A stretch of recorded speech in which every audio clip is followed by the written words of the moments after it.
Hello guys, வணக்கம் and welcome back to சிறப்பு media 2.0. நான் உங்கள் உதய். இந்த வீடியோவில் நம்ம எதை பற்றி பார்க்க போகிறோம் அப்படின்னு பார்த்தீங்கன்னா, பிக் பாஸ் சீசன் 9 உடைய 6வது வாரத்துக்கான 3வது நாளுக்கான இரவு நேர ஓட்டிங் முடிவுகளை தான் இந்த வீடியோவில் முழுசாக பார்க்க போகிறோம். ஸோ இந்த வீடியோவுக்கு போகிறதுக்கு முன்னாடி நம்மளோட சேனலை சப்ஸ்கிரைப் பண்ணாதவங்க சப்ஸ்கிரைப் பண்ணி வச்சுக்கோங்க.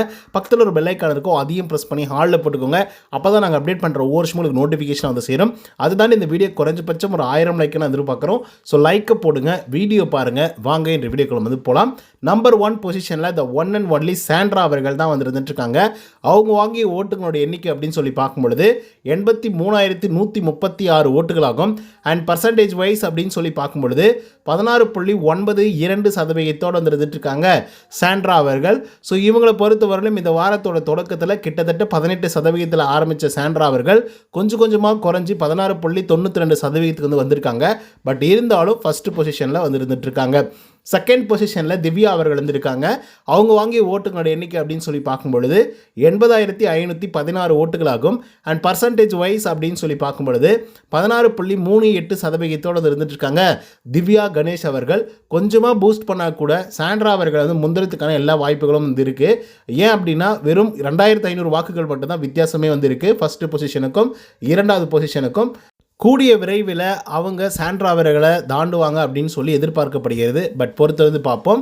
3வது பொசிஷனில் விக்ரம் அவர்கள் வந்து இருக்காங்க. அவங்க வாங்கிய ஓட்டுகளோட எண்ணிக்கை அப்படின்னு சொல்லி பார்க்கும்பொழுது 71,776 ஓட்டுகளாகும்.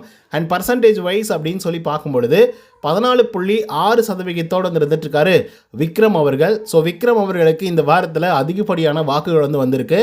அது மட்டும் இல்லாமல் லாஸ்ட் வீக்கெல்லாம் 5வது பொசிஷன் 6வது பொசிஷனில் இருந்த விக்ரம் அவர்கள் இப்போ 3வது பொசிஷனுக்கு முன்னேறி இருக்கிறது வரவேற்கத்தக்கது அப்படின்னே வந்து சொல்லலாம். அதுக்கான காரணம் அவர் அம்பியாக இருந்து அந்நியனாக மாறியது தான்.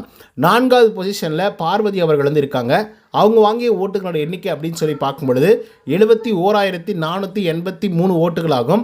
அண்ட் பர்சன்டேஜ் வைஸ் அப்படின்னு சொல்லி பார்க்கும்பொழுது 14.55% இருந்துட்டு இருக்காங்க விஜே பார்வதி அவர்கள். ஸோ பார்வதியை பொறுத்த வரையிலும் ஒரு நல்ல கண்டஸ்டன்ட் அப்படின்னு சொல்ல முடியலனாலும் கூட நல்ல ஒரு காம்படிட்டர் அப்படின்னு வேணால் சொல்லலாம். ஆனால் ஒவ்வொரு டாஸ்க் வரும்போதும் அந்த டாஸ்க்கை உடைக்கிறதுல இவங்க தான் நம்பர் 1ல் இருப்பாங்க. அடுத்தது 5வது பொசிஷனில் திவாகர் அவர்கள் வந்து இருக்காங்க. அவங்க வாங்கிய ஓட்டுகளோட எண்ணிக்கை அப்படின்னு சொல்லி பார்க்கும்பொழுது 39,106 ஓட்டுகளாகும். அண்ட் பர்சன்டேஜ் வைஸ் அப்படின்னு சொல்லி பார்க்கும்பொழுது 7.96% வந்து இருந்துட்டுருக்காரு திவாகர் அவர்கள். ஸோ அவரும் எவ்வளவோ ட்ரை பண்ணுறாரு, எப்படியாச்சும் ஏதாவது ஒன்று பண்ணியே தீரணும் இந்த வாரம் அப்படின்னு சொல்லி.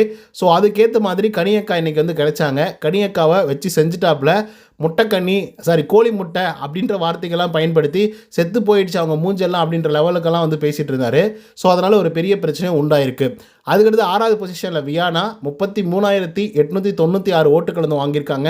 அண்ட் பர்சன்டேஜ் வைஸ் அப்படின்னு சொல்லி பார்க்கும்பொழுது 6.9% வந்து இருந்துட்டுருக்காங்க வியானா அவர்கள். ஸோ வியானாவை பொறுத்தவரையிலும் ஒரு நல்ல பிளேயராக தான் வளர்ந்து வந்துட்டு இருந்தாங்க. பட் எப்போ எடுத்ததுக்கெல்லாம் வந்து ஒரு அக்யூசேஷனை வச்சு ஒரு ஃபால்ஸ் அலிகேஷன்ஸ் எல்லாம் வச்சுட்டு இருக்காங்களோ அப்போத்துலேயே வந்து தெரிஞ்சு போச்சு மக்களுக்கு நல்லாவே வியானா எப்படிப்பட்ட ஆள் அப்படின்னு சொல்லிட்டு. ஸோ அதனால தான் அவங்களுடைய வாக்குகள் அப்படிங்கிறது குறைஞ்சிருக்கு. 7வது இடத்துல அரோரா சிங்க்லர் அவர்கள் இருந்திருக்காங்க. அவங்க வாங்கிய ஓட்டுகளோட எண்ணிக்கை அப்படின்னு சொல்லி பார்க்கும்பொழுது 29,207 ஓட்டுகளாகும். அண்ட் பர்சன்டேஜ் வைஸ் அப்படின்னு சொல்லி பார்க்கும்பொழுது கிட்டத்தட்ட 5.94% இருந்துட்டுருக்காங்க அரோரா சிங்க்லர் அவர்கள். ஸோ இவங்களை பொறுத்த வரையிலும் நம்ம பெருசாக சொல்ல வேண்டிய அவசியமே இல்லை. ஏன்னா இன்றைக்கி திவாகர் அவர்கள் கழுவி வந்து ஊற்றினார். நீங்கள் ஒன்றுமே பண்ணுறதில்ல, வெறும் சாப்பிட்டு தூங்கிட்டு சம்பளம் வாங்கிட்டு இருக்கீங்க அப்படின்னு சொல்லி. பட் இந்த வாரத்தில் ஓரளவுக்கு கண்டென்ட்டை வந்து கொடுத்துருக்காங்க. 8வது பொசிஷனில் கனியக்கா வந்திருக்காங்க. அவங்க வாங்கிய ஓட்டுகளோட எண்ணிக்கை அப்படின்னு சொல்லி பார்க்கும்பொழுது 27,856 ஓட்டுகளாகும். அண்ட் பர்சன்டேஜ் வைஸ் அப்படின்னு சொல்லி பார்க்கும்பொழுது 5.67% வந்து இருந்துட்டுருக்காங்க நம்மளுடைய கனியக்கா அவர்கள். ஸோ கனியை பொறுத்த வரலையும் ஒரு நல்ல பிளேயர் தான். பட் அதை வந்து குரூப்பிசம் மாதிரி ஒரு ஃபார்ம் பண்ணி தேவையில்லாத சில ஆணியெல்லாம் பிடுங்க ஆரம்பித்தாங்க. ஸோ அதனாலேயே என்னமோ தெரியல, மக்களுக்கு வந்து கனியை அந்தளவுக்கு வந்து பிடிக்கல அப்படின்னு வந்து சொல்லலாம். 8வது இடத்துல சுபிக்ஷா வந்திருக்காங்க. அவங்க வாங்கிய ஓட்டுகளோட எண்ணிக்கை அப்படின்னு சொல்லி பார்க்கும்பொழுது 27,280 ஓட்டுகளாகும். அண்ட் பர்சன்டேஜ் வைஸ் அப்படின்னு சொல்லி பார்க்கும்பொழுது 5.55% வந்துருக்காங்க சுபிக்ஷா அவர்கள். சுபிக்ஷாவும் நம்ம நாமினேஷனில் வந்துட்டோம், ஸோ அதுக்காக ஏதாவது ஒன்று பண்ணியே தீரணும் அப்படின்னு சொல்லி ரொம்ப போராட்டமாக போராடிட்டு இருக்காங்க. பட் நல்ல கண்டென்ட் எதுவுமே வந்து கிடைக்க மாட்டேங்குது. ஸோ அதன் காரணமாக கடைசி பொசிஷனுக்கு முன்னாடி பொசிஷனில் வந்து இருந்துகிட்ருக்காங்க. சொல்லப்போனால் டேஞ்சர் ஜோனில் இருக்காங்க. 10வது பொசிஷனில் ரம்யா அவர்கள் இருந்திருக்காங்க.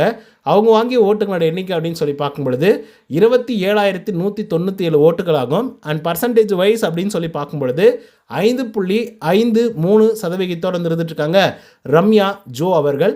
ஸோ இவங்களை பற்றி நம்ம சொல்லணும் அப்படின்னா இவங்க ஒரு நல்ல பிளேயர் தான். பட் நிறைய இடங்களில் ஆடாமலே விட்டுட்டாங்க. ஒரு பக்கம் நமக்கு குரூப்பிசமே போதும், ஃபேமிலியே போதும், அது மூலிமா நம்ம கொஞ்சம் சில வாரங்கள் வந்து கடந்துடலாம், அதுக்கப்புறம் நம்மளுடைய முகத்தை காட்டலாம் அப்படின்னு சொல்லி சில வாரங்கள் அப்படியே கடந்து வந்துட்டாங்க. பட் இந்த வாரம் கண்டிப்பாக ரம்யா அவர்கள் எவிக்ட் ஆகுவாங்க அப்படிங்கிறதுல மாற்று கருத்தே வந்து கிடையாது. ஏன்னா நாளைக்கு ஒரு நாள் மட்டும்தான் வந்து ஓட்டிங்ஸ் முடிய போகுது. அதாவது நாளைக்கு டிசைட் பண்ணிவிடுவாங்க யார் வந்து எவிக்ட் ஆகணும் அப்படின்னு சொல்லிட்டு. ஸோ அதுக்கேற்ற மாதிரி தான் எவிக்ஷன் லிஸ்ட்டும் வந்து ரெடி ஆகும். ஸோ அந்த விதத்தில் இப்போ பார்க்கும் பொழுது கனியக்கா அவர்களும் சுபிக்ஷா அவர்களும் அண்ட் ரம்யா இவங்க 3 பேரும் தான் ரொம்ப குறைவான வாக்குகள் வந்து வாங்கியிருக்காங்க. சொல்லப்போனால் 27,000 வந்து இருந்துகிட்ருக்காங்க. மற்றபடிக்கு அரோராவும் வந்து பார்த்திங்கன்னா ஒரு 2,000 வாக்குகள் இவங்களை விட கம்பேரிட்டிவ்லி கொஞ்சம் அதிகமாக வந்து இருந்துகிட்ருக்காங்க.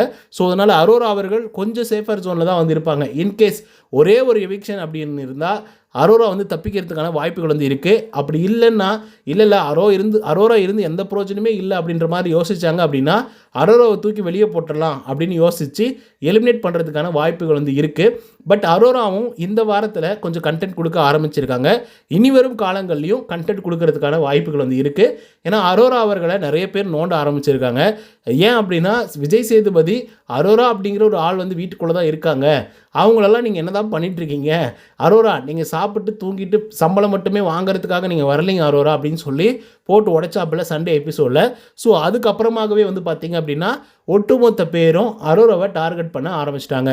இதில் இன்னொரு முக்கியமான விஷயம் என்னென்னா அரோராவை டார்கெட் பண்ணால் யாருமே அரோராவுக்கு சப்போர்ட்டிவாக வரமாட்டாங்க. ஸோ அதனால் ஈஸியாக டார்கெட் பண்ணலாம். கண்டென்ட் கொடுத்த மாதிரியும் ஆயிடுச்சு, அதே போல் அரோராவும் அடித்த மாதிரி வந்து ஆயிடுச்சு. மக்களும் நம்மளை ஏற்றுப்பாங்க அப்படின்னு சொல்லி வர்றவங்க போகிறவங்கெல்லாம் வந்து அரோராவோடைய பேரை சொல்லி நாமினேஷன் வந்து பண்ணியிருந்தாங்க. அண்ட் அடிக்கவும் ஒவ்வொரு வாரமும், அதுவும் குறிப்பாக இந்த வாரங்களில் அடிக்கவும் செஞ்சுருக்காங்க.